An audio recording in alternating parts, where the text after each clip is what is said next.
Shadu Sharada minister గారు ఒకసారి ఈరోజు మీకు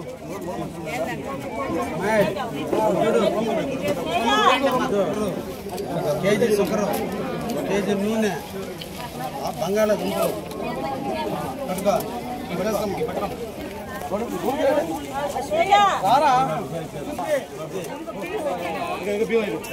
కొలకలూరి ధనమ్మ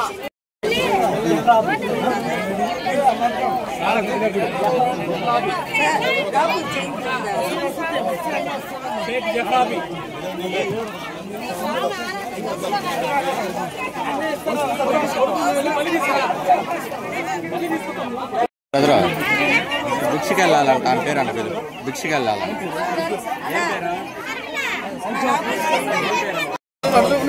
ఒకసారి ఉండమ్మా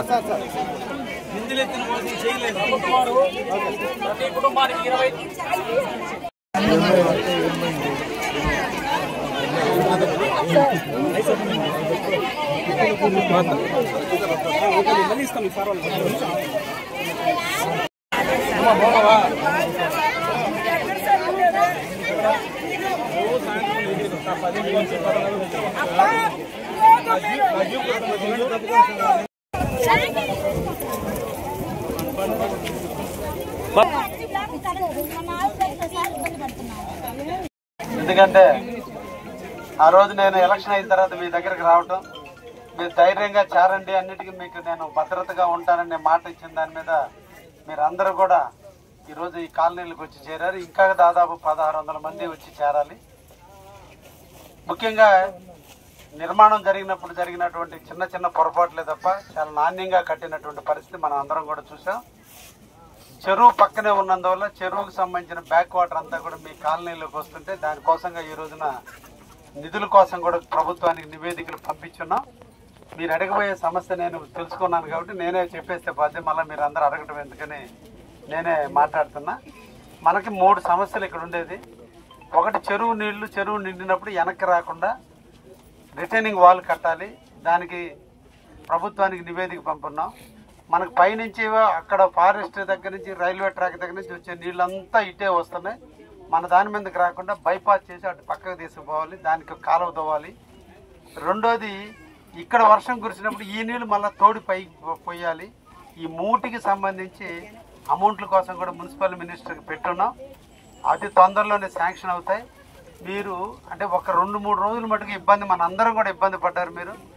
మీరు ఇబ్బంది పడ్డారు, అధికారులు కూడా మీతో ఉన్నారు. కరెంట్ వచ్చేసిందిగా, ఇంకా రాలేదా? ఇంకా అంటే తల్లి చూశాను, ఆమెలే మా తల్లి చూసా. కరెంట్ ఏంటంటే అండర్ గ్రౌండ్ డ్రైనేజ్లో ఉన్నందువల్ల ఆ కేబుల్స్ అన్నీ తడిచి ఉన్నాయన్నారు. నిన్నే నేను వచ్చినప్పుడు కూడా వాళ్ళతో చెప్పాను. దాన్ని వీలైనంత వరకు ఈరోజు సాయంత్రానికి మీకు కరెంట్ వచ్చేటట్టు కూడా. అవును, ట్యాంకర్లు పంపిస్తున్నాంగా. అంత వర్షం 22 సెంటీమీటర్ల వర్షం కావాలో కురిసింది. ఏపీ టిట్కో హౌసెస్ లాగానే బాలకృష్ణ నగరు, ముసునూరు చాలా ప్రాంతాలన్నీ మనుకుంటే ఈరోజు అధికారులు అందరూ నిద్రపోకుండా పనిచేశారు.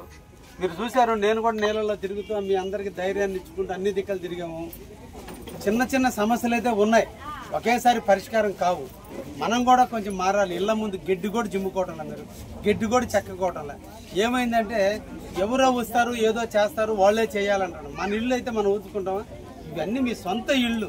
మీరందరూ యూనియన్ అవ్వాలి. మీరందరూ కూడా క్యారిడార్లు చిమ్ముకునే పనికి ఏదైనా మనుషులు పెట్టుకొని రోజుకి నెలకింతని పెట్టుకొని చేసుకోవాలి. ఇవన్నీ కూడా మీరు చేసుకుంటేనే ఈ పనులు అవుతాయి.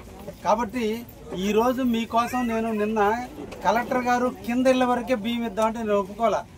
మీరు ఉన్నారు కదా ఇక్కడ మాట్లాడినప్పుడు, నేనే కలెక్టర్ గారితో మాట్లాడి కాదు అందరికీ బియ్యం ఇవ్వాల్సిందే, ప్రభుత్వం ఇచ్చే ప్రతి సరుకు మిద్దె మీద ఉన్న వాళ్ళు కూడా కిందకి దిక్కుండా ఉన్నారు, వాళ్ళు సఫర్ అయ్యారు అని చెప్తే ఈరోజు అందరికి కూడా మనం ఇవ్వటం కూడా జరిగింది. మళ్ళా కూడా మీకు చెప్తున్నాను, ఈ 3 సమస్యలు తొందరలో పరిష్కారం చేస్తాం. ఒకటి అదృష్టవంతులు, మీరు కావల్లో ఎవరింట్లో లేని అండర్ గ్రౌండ్ డ్రైనేజ్ మీకే ఉంది. కావల్లో ఎవరింటి దగ్గర సీవేజ్ లేని ప్లాంట్ మీకు ఇచ్చారు. అంటే ప్రభుత్వము చంద్రబాబు నాయుడు గారు కట్టించడం అంత సోఫిస్టికేటెడ్ కట్టించారు. కాకపోతే గతంలో కట్టేటప్పుడు ఇక్కడ ఉన్న అధికారులు కావచ్చు, పాలకులు నిర్లక్ష్యం, ఇక్కడ ఉన్న చెరువును దృష్టిలో పెట్టుకుని హైట్ గాని కట్టుంటే ఈరోజు మీ అంత అదృష్టవంతులు ఇంకొకరు లేరు. ఓన్లీ చెరువు గట్టిన కిందలో కట్టనందువల్ల ఈ సమస్య వచ్చింది. దీనికి ఇప్పుడు పరిష్కారం వెతికాము, తప్పకుండా మీకు నెరవేరుస్తాం. నేనున్నా కదా, మీకు ఎప్పుడు ఫోన్ చేసినా అందించేవాడిని నేనున్నాను కదా. ఉన్నానా లేదా? ఏ ఇబ్బంది లేదు. అందుకని ఈరోజు అనుకోకుండా ఒక అశుభ కార్యానికి మా మిత్రులు బాలేపాటి సుబ్బానాయుడు గారు అకాల మరణం జరిగితే మనకి నేను రాకముందు ఆయన ఇన్ఛార్జిగా ఉన్నాడు. ఆయన అనుకోని ఆరోగ్యం క్షీణించి ఆయన చనిపోతే ఈరోజు ఆ కర్మకు వస్తే కర్మ కంటే కూడా ముందు మా వాళ్ళని చూద్దురని మా మినిస్టర్ గారిని ఇక్కడ మీ ముందుకు తీసుకొచ్చా. అదేవిధంగా రాంభూపాల్ రెడ్డి గారు ఎమ్మెల్సీ గారిని తీసుకొచ్చాం. ఎందుకంటే వీళ్ళు కూడా పోయి ప్రభుత్వానికి సార్ దృష్టిలో పెట్టాలి, నా సమస్య మా మహిళలు ఎంత ఇబ్బంది పడుతుందో చూపిద్దామని వాళ్ళిద్దరిని కూడా తీసుకొచ్చాం. అందుకని ఈరోజు వాళ్ళిద్దరి చేతి మీదుగా మీకు పేరుకి ఆ ప్రసాద ఆ రిలీఫ్ ఇవ్వడం కాదు, మిమ్మల్ని చూపించాలి, మీ బాధలు వాళ్ళిద్దరు వినాలని ఇక్కడ తీసుకొచ్చాను. తప్పకుండా మనకు నెరవేరుద్ది. అతి తొందరలో మళ్ళీ మున్సిపల్ మినిస్టర్ కూడా తీసుకొచ్చి దీని శాశ్వత పరిష్కారం కూడా చూస్తానని కూడా మీకు మాటిస్తూ మీరందరూ ఓపికగా ఉన్నందుకు ధన్యవాదాలు తెలియజేస్తాను.